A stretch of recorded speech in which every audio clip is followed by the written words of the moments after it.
Vamos orar pelo pastor Edu? Senhor, nós te agradecemos, ó Pai, pelo teu filho, pelo teu servo. Pai, em nome de Jesus, Senhor, que o Senhor venha usá-lo, ó Pai, com poder e com autoridade nessa noite, com intrepidez, com ousadia. Pai, a tua palavra já está aqui, Senhor, a tua palavra é viva, a tua palavra é eficaz, a tua palavra nos transforma, a tua palavra nos molda, e que a gente possa estar nessa noite, Senhor, com um coração, Pai, um coração ensinável, Pai, diante da tua presença. A tua palavra, Pai, é o pão que nos alimenta. O Senhor é a nossa vida, é o motivo do nosso louvor, o motivo da nossa adoração. Então vem mesmo, Pai, usar grandemente, Senhor, a vida do teu servo nessa noite. Ele é um instrumento do Senhor nesse lugar, porque quem vai falar através dele é o Senhor, é o teu Santo Espírito. E nós, Senhor, que possamos estar com os nossos corações abertos, Pai, para aquilo que o Senhor tem para falar para a gente, para ensinar, e que em nada a gente venha a ser roubado. É o que nós te pedimos em nome de Jesus. Amém. Glória a Deus. Obrigado. Boa noite, igreja. A graça e a paz do nosso Senhor Jesus. Amém? Receba o nosso abraço fraternal, você que nos assiste pelo canal do YouTube, e que você seja tocado nesta noite, em nome de Jesus. Amém? Queridos, eu não sei vocês, mas se nós, para refletir, as pregações que já aconteceram aqui na igreja, desde o início do ano até este exato momento, se vocês buscarem assistir, vocês vão perceber e vão notar o que eu estou dizendo para vocês. Cada uma das pregações, ela tem nos levado a um caminho.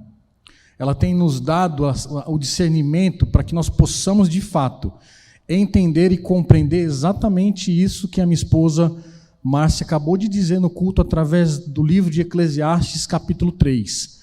Há tempo para todas as coisas. O tempo que nós estamos vivendo é um tempo de nós discernirmos o tempo que nós estamos de fato vivendo. E eu tenho no meu espírito em particular, o tempo que nós estamos vivendo é um tempo que nós precisamos de fato nos arrepender dos nossos maus caminhos. Nós temos que, de fato, endireitar os nossos caminhos, endireitar as nossas veredas. Porque se queremos ver o Senhor, se queremos reinar com o Senhor, nós precisamos ser santos. Sem santidade, nós não veremos ao Senhor. Então nós, como igreja, individualmente, nós precisamos endireitar os nossos caminhos. Nós precisamos, de fato, saber quem é que está conduzindo as nossas vidas. Muitas vezes nós achamos que é o Senhor que tem conduzido o nosso caminho, tem conduzido os nossos passos. Mas na primeira oportunidade que temos, nós tomamos as rédeas do Senhor e queremos conduzir os nossos próprios passos. E vamos assim, em tempo e fora de tempo, esquecendo que tem um Senhor, o Salvador, o Criador dos céus e da terra, que conduz o meu e o seu passo, que conduz tudo aquilo que fazemos, tudo aquilo que pensamos. Então eu tenho no meu espírito que esse ano nós temos que, de fato, mergulhar de corpo, alma e espírito na presença do Senhor.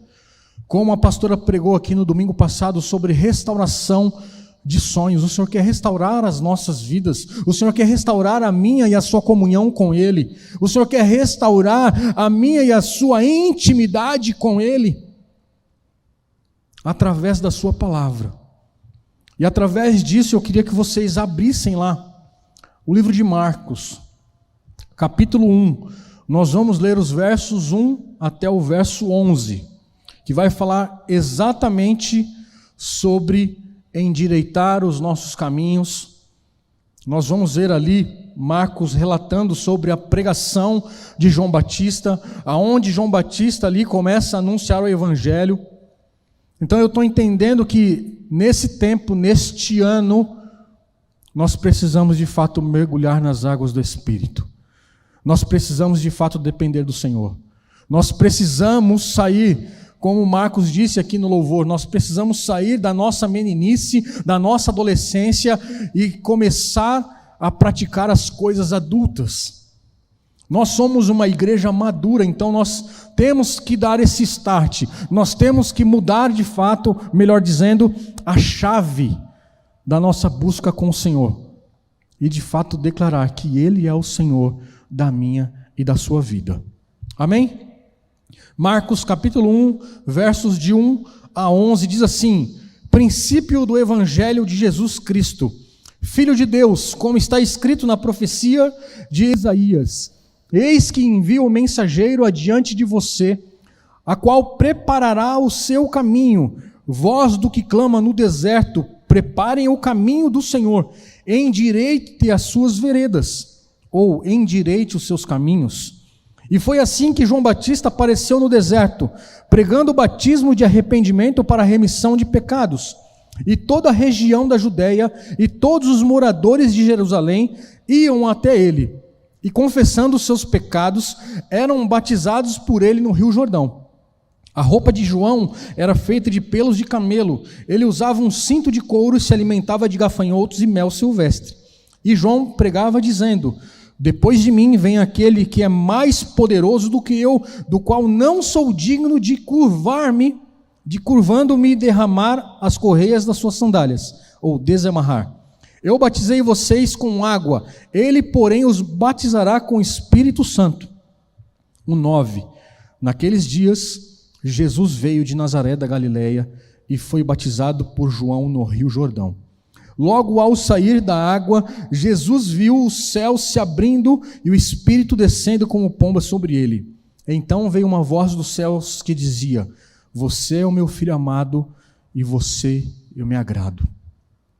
Sabe, queridos, o Evangelho de Marcos, na verdade, todo o Evangelho, os Evangelhos, Mateus, Marcos, Lucas e João, cada um eles vão falar para um público diferente.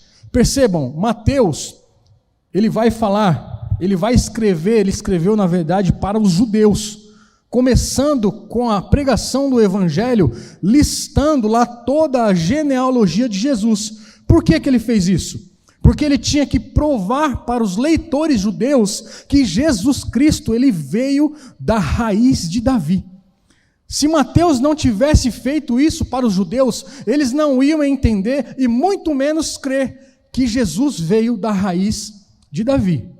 Lucas, ele vai dedicar o seu ministério principalmente como filho do homem, vai mostrar Jesus como filho do homem. Os primeiros capítulos, Lucas, ele vai relatar sobre o nascimento do Salvador. E também Lucas, ele vai enfatizar sobre a humanidade de Jesus Cristo, para saber que os leitores, que eram os gregos, se identificariam com Jesus Cristo como um bebê, nascido ali numa manjedoura. João, ele vai começar com uma declaração. Quando vocês estiverem lendo lá os evangelhos sinóticos, João vai começar a sua declaração falando sobre a eternidade.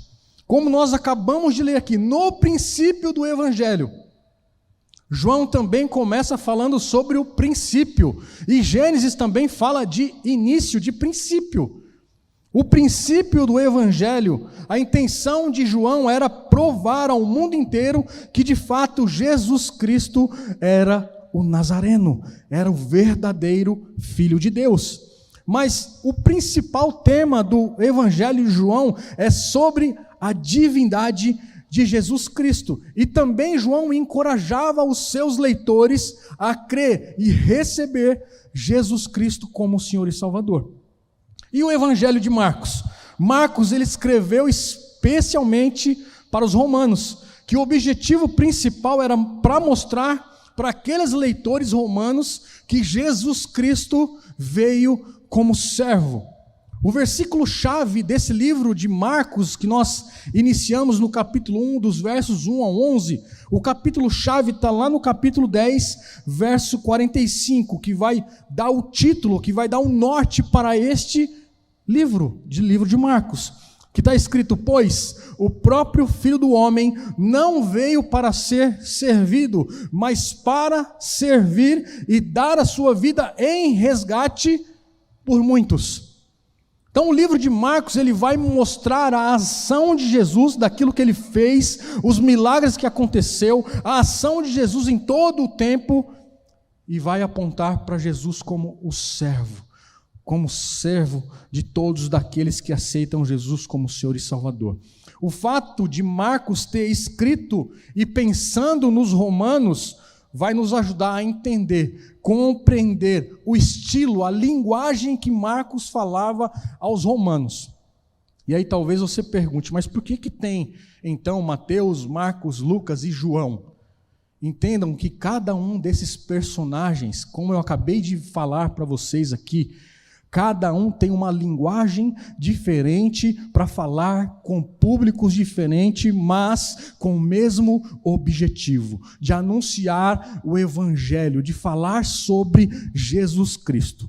É a mesma coisa de eu falar alguma coisa de Jesus Cristo para o Rafael. Talvez ele entenda de uma forma diferente de que a Rosana entenda. Então são públicos diferentes, como nós estamos vendo aqui na Bíblia. Então Mateus pregou para um público, João pregou para outro, Lucas pregou para outro totalmente diferente e Marcos pregou para os romanos. Então, reparem quando vocês estiverem lendo, que Marcos ele vai descrever Jesus ele viajando por todo lugar, para qualquer lugar, suprindo as necessidades físicas e espirituais de todo tipo de gente. Então, quando vocês estiverem lendo os livros sinóticos, e principalmente o livro de Marcos, vocês vão entender o que Jesus estava fazendo. Ele estava atendendo todo o povo, de todo tipo de gente. Ele não rejeitava ninguém. Ele atendia todos. E eu quero te dizer para vocês, irmãos, o Evangelho, ele não é uma argumentação, e muito menos um debate. O Evangelho é a proclamação. Nós temos que entender, nós temos que colocar isso no nosso coração, que o Evangelho não é um debate, o Evangelho não é uma argumentação, ele é uma proclamação. Muitas vezes nós entramos em debates, muitas vezes um acha isso, um acha aquilo, mas não é o que nós achamos, é o que a Bíblia diz. É o que a Bíblia está nos falando. Então Jesus, o próprio Jesus, ele não entrava nessas discussões, nesses embates, nessas argumentações. Está escrito. Se está escrito, quem sou eu e quem somos, quem é você ou quem somos nós para discutirmos a respeito daquilo que está escrito. Então, de qual maneira Marcos identifica Jesus como servo? Sendo testemunha. Se nós pararmos para analisar, o Evangelho de Marcos ele vai registrar a testemunha de Jesus Cristo de várias fontes, para garantir que de fato Jesus Cristo é tudo aquilo que dizia ser. Então Marcos ele vai provar exatamente isso. Como que ele prova isso? Testemunhando os grandes feitos do Senhor Jesus. Aqui nesse texto de Marcos, capítulo 1, desses versos de 1 a 11, nós vamos ver 3 testemunhas aqui, dizendo que o Senhor Jesus é servo. A primeira testemunha é o próprio Marcos. É o próprio Marcos. Com toda a ousadia, Marcos, ele declara que Jesus é o Filho de Deus. Se nós pararmos para analisar o texto em Atos capítulo 12, versos de 1 a 19, não precisam abrir que nós não vamos ler. Nós vamos perceber que o nome de Marcos não era Marcos, e sim João Marcos. Atos vai citar João Marcos, e ali naquela região, a casa de Maria, sua mãe, era o ponto de encontro das pessoas. Então Marcos ali entendeu como testemunha ocular e percebeu, presenciou tudo aquilo que Jesus falou. Lembrando, irmãos, que o Evangelho significa as boas novas, como está escrito, o princípio do Evangelho de Jesus Cristo, ou seja, o princípio das boas novas de Jesus Cristo. Para os romanos, como Marcos estava direcionando o seu livro a eles, o público-alvo de Marcos significava, o Evangelho significava notícias alegres sobre o imperador. O Evangelho de Jesus Cristo é uma boa nova de que o Filho de Deus veio ao mundo para morrer pelos meus e os seus pecados, e a boa nova de que os nossos pecados, eles foram perdoados, eles podem ser perdoados. E assim, quando os nossos pecados são perdoados, nós pertencemos à família do Senhor Deus, à família que nós pertencemos, que um dia nós iremos viver na eternidade. O nosso alvo não é terreno, nosso alvo é a eternidade. Nós cantamos aqui o Pai Nosso: seja feita a sua vontade, e não a vontade que é aqui na terra, mas a vontade que é feita no céu. É isso que nós temos que buscar neste ano, neste início de ano. Nós não podemos perder a perspectiva, nós não podemos perder o nosso olhar da cruz, da palavra do Senhor, daquilo que Ele quer nos mostrar, daquilo que Ele quer fazer, daquilo que Ele quer arrancar, daquilo que precisamos ser libertos. Nós não somos mais meninos, nós não somos mais crianças. Nós somos adultos, nós não precisamos mais comer papinha, nós já estamos comendo um alimento sólido. Então, para isso, nós precisamos discernir o tempo e as estações que nós estamos. Como eu disse, o Evangelho é a boa nova, é a proclamação da vitória sobre o pecado, sobre a morte e sobre o inferno. A segunda testemunha que nós vemos aqui no texto vai falar sobre os profetas. Como assim os profetas? Aqui no texto, no verso 2, não é apenas o profeta Isaías, não. Malaquias capítulo 3, verso 1 também vai falar sobre a mesma situação. Eis que envio um mensageiro adiante de você. Jeremias 43 também está esse texto: eis que envio um mensageiro diante de você, ao qual preparará o caminho. Voz do que clama no deserto: preparem o caminho do Senhor, endireitem as suas veredas. Sabe o que significa endireitar as nossas veredas? Endireitem é livrar das curvas. Quando nós vamos viajar, principalmente para Ubatuba, indo pela Estrada dos Tamoios, quem já foi para Ubatuba sabe do que eu estou falando. Ela não é uma estrada reta, ela é uma estrada totalmente cheia de curvas. Então não é essa estrada que nós cristãos, nós devemos andar. Nas estradas cheias de curvas, nós temos que andar na estrada reta. E veredas quer dizer caminho. Então ele está dizendo aqui: livrem-se das curvas e ande no caminho reto. É exatamente isso que o profeta Isaías profetizou. Parem de andar nos caminhos tortuosos, porque se também lermos lá os profetas, nós vamos entender que Israel, eles andaram por caminhos tortuosos. Quantas vezes eu e você andamos por caminhos tortuosos? Quantas vezes nós estamos andando em linha reta, de repente queremos pegar um atalho? Eu não confio nesse GPS. Eu mesmo vou fazer o meu caminho. Eu não quero saber de Waze. O Waze vai me jogar na favela, o Waze vai me jogar em caminhos que eu não conheço. Muitas vezes, o Senhor está nos levando em caminhos que são desconhecidos para mim e para você. Mas em Jesus Cristo nós podemos confiar, porque o caminho que Ele está nos levando é um caminho perfeito. Não duvide do Senhor, não duvide da sua palavra, não duvide das promessas do Senhor.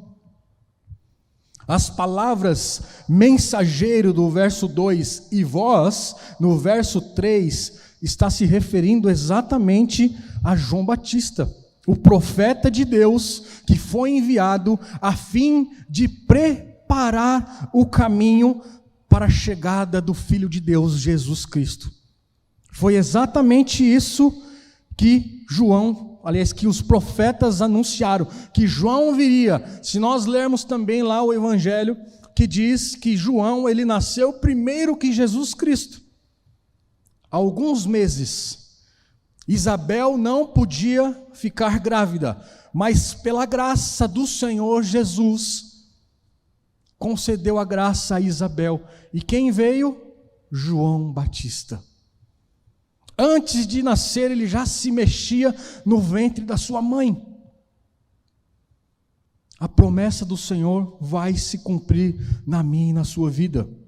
Sabe, queridos, uma coisa interessante que nós temos que entender, que lá na antiguidade, antes de o rei ir visitar alguma parte do seu reino, era de costume enviar adiante dele um mensageiro. Por que ele fazia isso?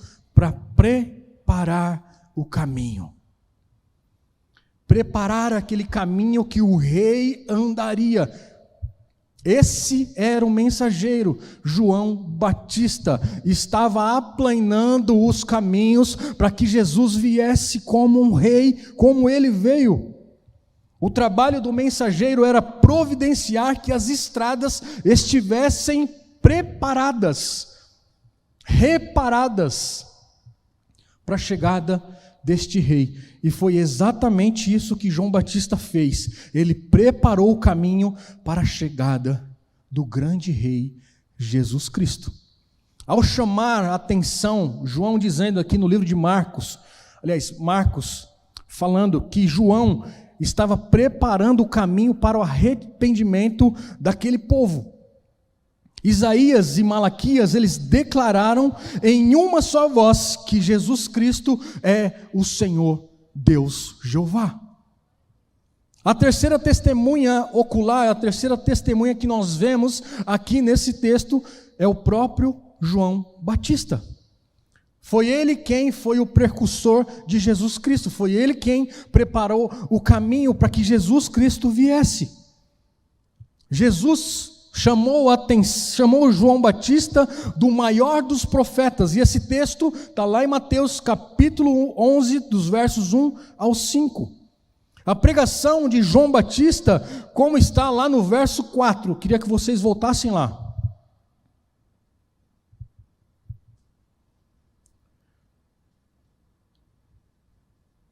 Marcos 1, 4, diz assim: e foi assim que João Batista apareceu no deserto, pregando o batismo de arrependimento para a remissão de pecados, ou seja, arrependimento.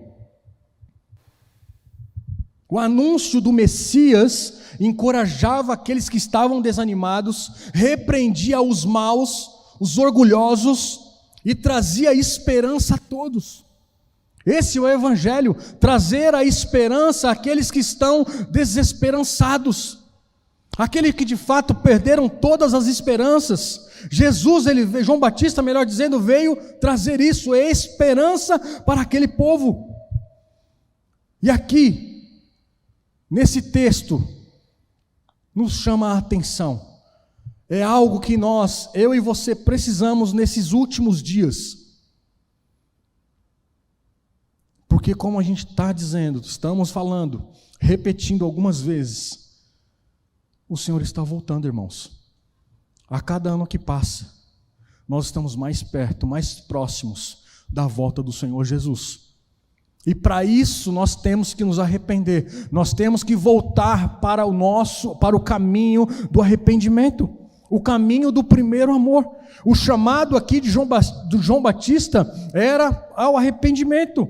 Ele foi muito objetivo e sem rodeios naquilo que ele queria anunciar. Entre os judeus, o anúncio de que o reino dos céus estava próximo significava que um novo tempo estava prestes a acontecer. É exatamente isso que eu estou sentindo no meu espírito. Algo vai acontecer, algo está prestes a acontecer com a igreja. E para isso nós temos que estar atentos. Mas muitas vezes estamos desanimados, nós estamos apáticos. Parece que estamos quase que dormindo, letárgicos. Quando o Senhor voltar, irmãos, nós não teremos a segunda oportunidade. Aliás, nós até teremos, mas com a nossa própria vida.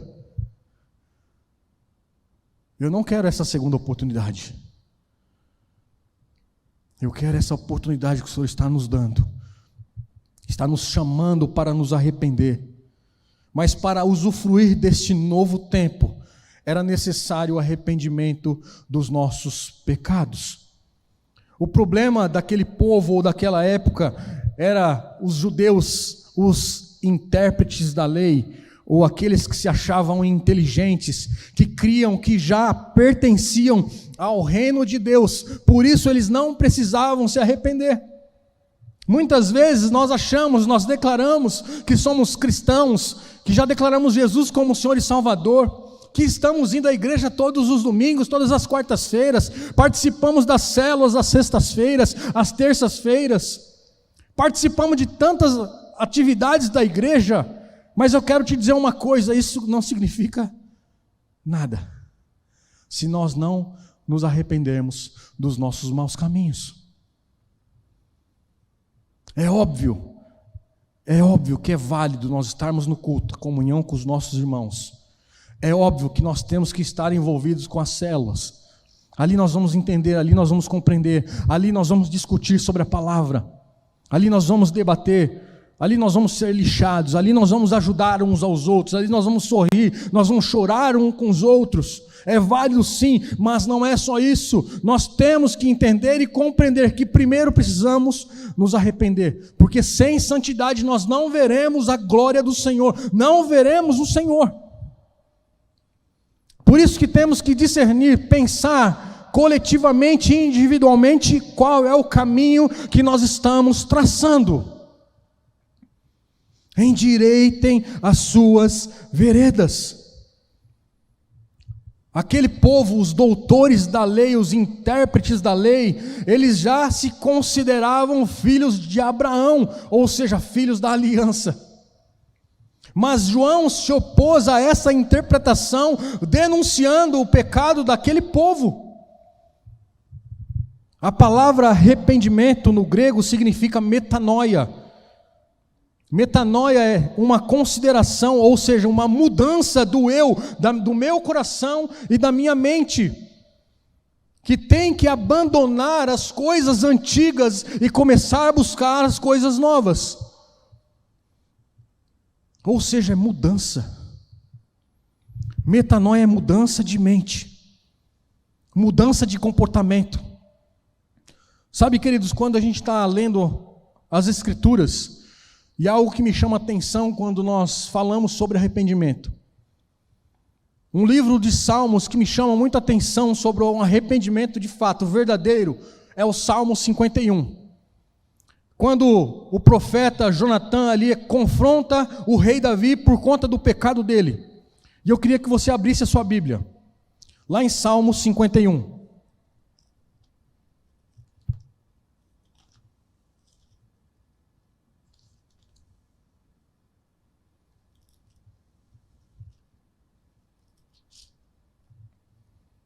O título aqui da minha Bíblia está dizendo confissão e arrependimento. Notem a declaração que o rei Davi ele fez. Compadece de mim, ó Deus, segundo a tua benignidade, e segundo a multidão das tuas misericórdias, apaga as minhas transgressões, lava-me completamente da minha iniquidade, e purifica-me do meu pecado. Pois eu conheço as minhas transgressões, e o meu pecado está sempre diante de mim. Queridos, nós sabemos aonde nós pecamos, quando nós pecamos. Sabe por que sabemos? Porque nós temos o Espírito Santo do Senhor. Automaticamente, quando fazemos alguma coisa errada, algo acontece no meu e no seu coração. A luzinha vermelha ela começa a acender. Continuando. Pequei contra ti somente, e fiz o que é mal aos teus olhos, de maneira que serás tido por justo no teu falar, e puro no teu julgar. Eu nasci na iniquidade, e pecado me concebeu a minha mãe. Eis que te agradas da verdade no íntimo, e no oculto me fazes conhecer a sabedoria. Purifica-me com o hisopo, e ficarei limpo. Lava-me e ficarei mais alvo que a neve. Faze-me ouvir o júbilo de alegria, para que exultem os ossos que esmagastes. Esconda o teu rosto dos meus pecados e apaga as minhas iniquidades. Cria em mim, ó Deus, um coração puro e renova dentro de mim um espírito inabalável. É disso que nós precisamos. Senhor, cria em mim um coração puro e inabalável. Quando nós buscamos, quando nós nos aprofundamos, mergulhamos no Senhor, mergulhamos na palavra, na adoração, na oração, é impossível nós pensarmos em outra coisa a não ser na grandeza desse Deus. É impossível. Nós precisamos, como Davi, sermos sinceros. Nós precisamos, como Davi, declarar: Senhor, eu pequei contra os céus e contra ti somente. Eu preciso desse perdão. Um outro aspecto que nós vamos ler aqui, que nós vimos, na verdade nós lemos no livro de Marcos, voltando lá para o livro de Marcos, que nós temos que considerar sobre o batismo de João Batista, como está escrito lá no verso 5 do capítulo 1 de Marcos. Voltem lá.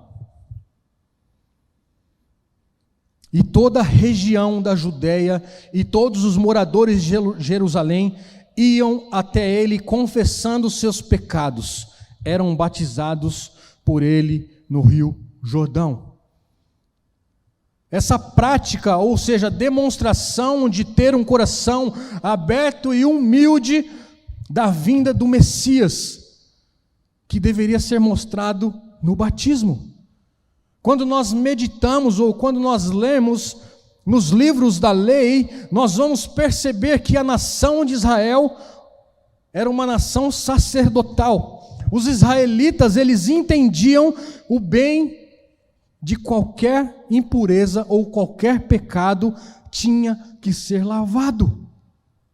Para que eles pudessem voltar à prática da adoração no templo, eles teriam que ser purificados.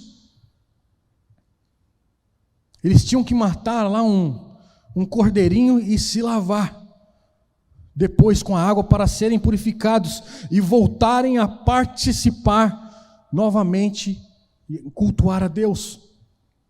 Eles ofereciam sacrifício pela lavagem da água, como se eles estivessem impuros. Quando João Batista exigiu, ou seja, demonstrou de estar com o coração pronto para batizar o Messias, ele colocou os judeus no mesmo nível dos impuros. É óbvio que tudo isso provocou um grande alvoroço naquele tempo. Batizar um judeu como sinal de arrependimento significava o rompimento completo com aquele estilo de vida hipócrita que eles levavam, uma religião apenas formal. Sabe, queridos, como eu disse, nós estamos vivendo num tempo que tudo é relativo. Cada dia que passa fica mais relativo ainda. Não tem nada a ver. Eu posso todas as coisas naquele que me fortalece. Quem tem fortalecido para nós fazermos todas essas coisas de errado é a nossa carne, e não o Senhor. Temos tirado um texto fora do contexto para gerar um pretexto para mim e para você. Fazer aquilo que nós quisermos. E não é isso que o Senhor está querendo nos dizer. Não é isso que o Senhor está querendo nos mostrar. No verso 5 estava dizendo lá: e toda a região da Judéia e todos os moradores de Jerusalém iam até ele confessando os seus pecados e eram batizados no Rio Jordão. Na verdade, através do arrependimento de batismo, João Batista, ele proclamava a necessidade de uma renovação espiritual. A mesma renovação espiritual que os profetas eles profetizaram antes de Jesus. É isso que nós precisamos, de uma renovação espiritual. O Senhor precisa restaurar, como a pastora bem disse no domingo, restaurar os meus e os seus sonhos. Mas não é aqueles sonhos de conquista, irmãos. Não é aqueles sonhos de conquistar os bens materiais. É voltar a sonhar os sonhos do Senhor. São os sonhos espirituais. São os dons que foram apagados, enterrados. É isso que o Senhor está querendo desenterrar. São esses os sonhos. E todas as outras coisas, elas serão acrescentadas, irmãos. Mas primeiro nós temos que voltar, buscar o reino do Senhor. Eu já queria finalizar, Marquinho. Como Lucas bem disse lá em Lucas 13, 3,16, não precisam abrir. Eu, na verdade, vos batizo com água. Mas vem o que é mais poderoso do que eu, do qual não sou digno de desatar-lhe as correias da sandália. Ele vos batizará com Espírito Santo e com fogo. Essa declaração está dizendo aqui que João ele estava engrandecendo Jesus Cristo e não se promovendo. João Batista, ele apontou, conforme João disse, eis que o Cordeiro de Deus tira o pecado do mundo. João, ele reconhecia suas limitações. João, ele não podia mudar os corações daquelas pessoas. É só o Espírito Santo que nos convence do nosso pecado, da nossa justiça e do juízo.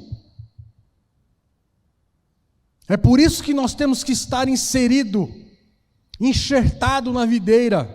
É por isso que nós temos que fazer como Jeremias fez, descer à casa do oleiro. Nós precisamos ser moldados como um barro novo. Eu sei, queridos, quando nós descemos à casa do oleiro, quando o Senhor Deus ali estava amassando o barro, aquele oleiro, melhor dizendo, estava amassando o barro, é dolorido. É dolorido. Mas quando o barro é amassado, o Senhor está querendo fazer algo novo. Está doendo? Eu sei que está. Mas glorifique a Deus. Está doloroso? Glorifique a Deus. As portas estão fechadas? Glorifique a Deus. As coisas não estão indo bem como nós gostaríamos que fossem. Continue adorando a Deus. Começou o ano não como nós planejamos, continua glorificando a Deus. Não sei como vai acontecer, mas vai acontecer. Para nós finalizarmos, João estava dizendo, para nós resumirmos aqui, através do livro de Marcos, como nós lemos ali, que a vida delas estava como um deserto espiritual. E deserto é um lugar desolado, é um lugar que não tem vida, é um lugar que não tem nada. E muitas vezes nós precisamos ser levados ao deserto. Você está profetizando isso, pastor Edu? Não. É uma necessidade do cristão. Porque quando nós estamos no deserto, nós não dependemos de mais ninguém, nós não conseguimos olhar para mais ninguém, porque do meu lado direito tem deserto, do meu lado esquerdo tem deserto, na minha frente tem deserto, atrás tem deserto, então você vai olhar para onde? Somente para onde vem o meu e o seu socorro, que é do Senhor. O deserto nós só vamos olhar para o céu, porque é de lá que vem o meu e o seu socorro. É necessário que às vezes eu e você precisamos passar por essas situações para que possamos aprender a depender do Senhor, para que os nossos músculos espirituais eles sejam fortalecidos. Quando está tudo bem, nós vamos buscar o Senhor como nós deveríamos buscar? Não precisam nem responder. É óbvio que não. A maioria das vezes, quando buscamos o Senhor, é porque nós estamos passando por algum vale. Mas nós temos que mudar isso. Independente da situação que eu e você estamos passando, Nós temos que buscar o Senhor em tempo e fora de tempo. Muito pior do que o deserto físico, no qual os israelitas vagaram por 40 anos. O pior lugar é o deserto espiritual. É isso que o Senhor quer restaurar na minha e na sua vida. E João conclamou o povo para deixar o deserto espiritual e crer no Senhor Jesus Cristo, para que nós possamos receber a nossa herança. Era isso que Marcos estava pregando para os romanos. E é isso que o Senhor está falando para mim e para você nesta noite. Eu queria convidar a igreja a ficar em pé, para nós finalizarmos.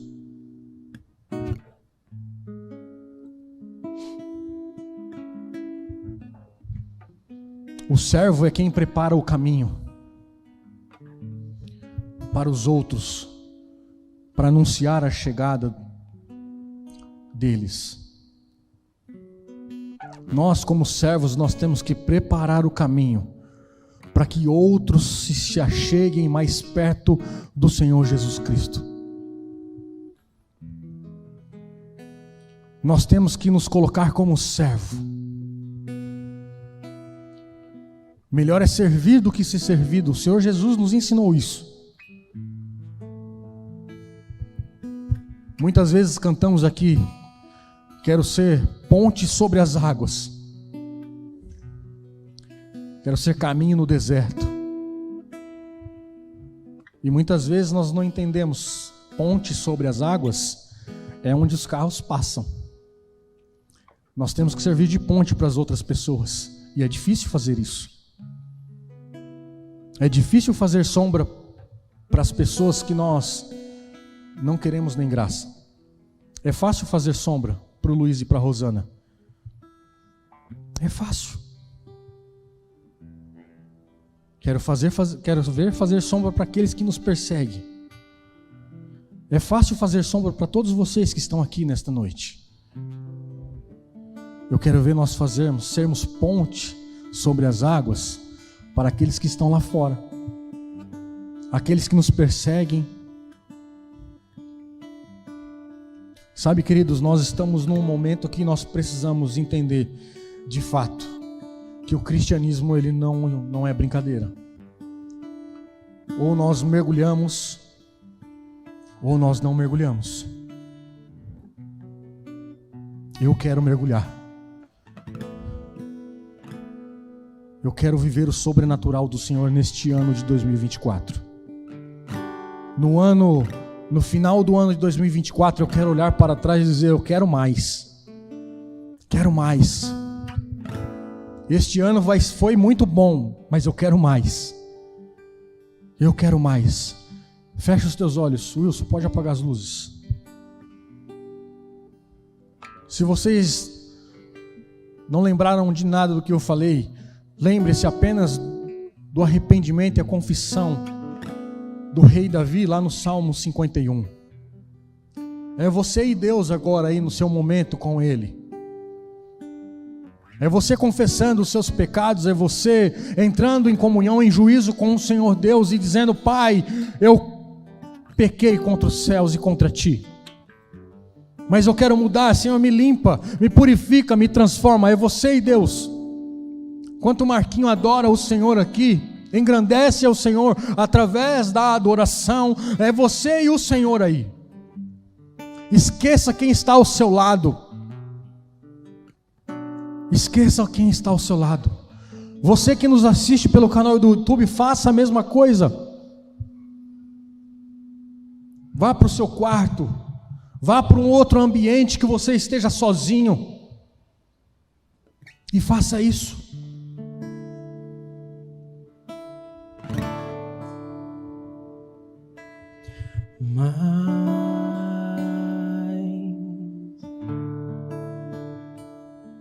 de ti,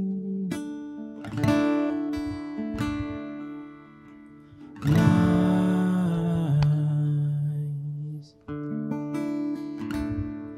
de ti.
Ele cresça e eu diminua, que Ele apareça e eu me constranja com a sua glória e todo o seu amor, infinita humildade, servo de todos os irmãos, que Ele cresça e eu diminua, que Ele apareça e eu me constranja com a sua glória e todo o seu amor, infinita humildade, servo de todos os irmãos.